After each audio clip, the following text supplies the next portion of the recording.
Hi everybody, welcome back to this week's My Weekly Rage Fix. Hope you're having a wonderful week. In this week's Parsha, Parshas Vayechi, the Parsha of Vayechi is Sasum, it is closed. In a Sefer Torah, if you take a look, you will see different paragraphs, and usually at the beginning of a new portion, there's an indentation, it starts a new portion. However, the Parsha of Vayechi, this week's Torah portion, is closed in that if you would actually see the beginning of the Parsha in the Torah, you wouldn't see that familiar indentation starting a new paragraph. It would be a continuous one line from the previous Parsha into this one. So the question is why it's Stuma. And there's two answers that Rashi shares with us and would like to share with you. The first answer is that Bikesh Yaakov Avinu Yaakov Avinu, Jacob, as he was about to pass away, he wanted to reveal to his sons what's going to be in the end of days and when the end of days will actually be. But Hashem decided not to tell him.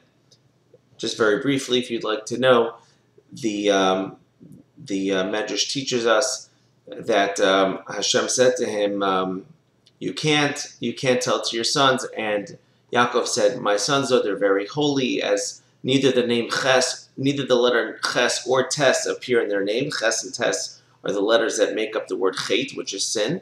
And Hashem says, "You are correct. However, the word Kate, which is comprised of the letters Kuf and Sadi, also don't appear in their names, and therefore it cannot be revealed to them. So therefore, the Torah is a sasum and it's closed. Now, what this is a lesson for us is that there's many things that want to be revealed to us. We want to know the answers to them, and most of them, besides the end, what's going to be when Mashiach comes, many of us are bothered by the same question, by similar questions of the here and now. Why did this happen? Why does that happen? Why does God do this? Why does God do that? And this teaches us our relationship vis-a-vis Hashem in two ways. One level is that really there should be no questions asked. It is sasum, it is closed off, this parsha, to tell us that it's just closed in.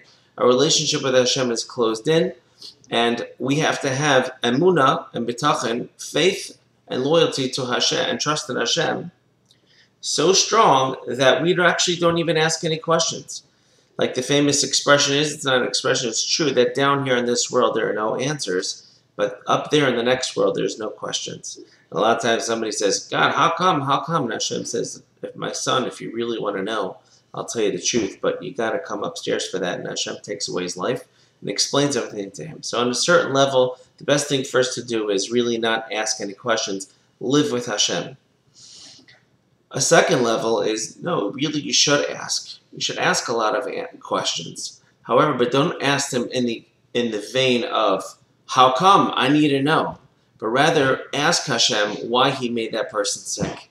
Because when you do that, you're bringing out something inside of you. You try to do something on behalf of that person that got sick, or why that person lost their business, or how come somebody was born with only 2 fingers instead of 5 fingers. Like that, you're asking the questions, but you're trying to answer them yourselves.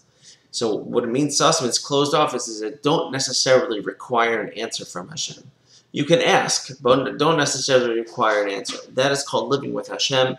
That is part of what this week's parsha is about. Yaakov Avinu wanted to know the end, and we sometimes want to know the here and now.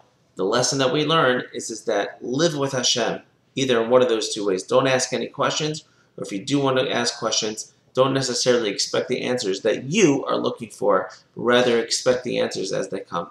Have a wonderful Shabbos, and talk to you next week.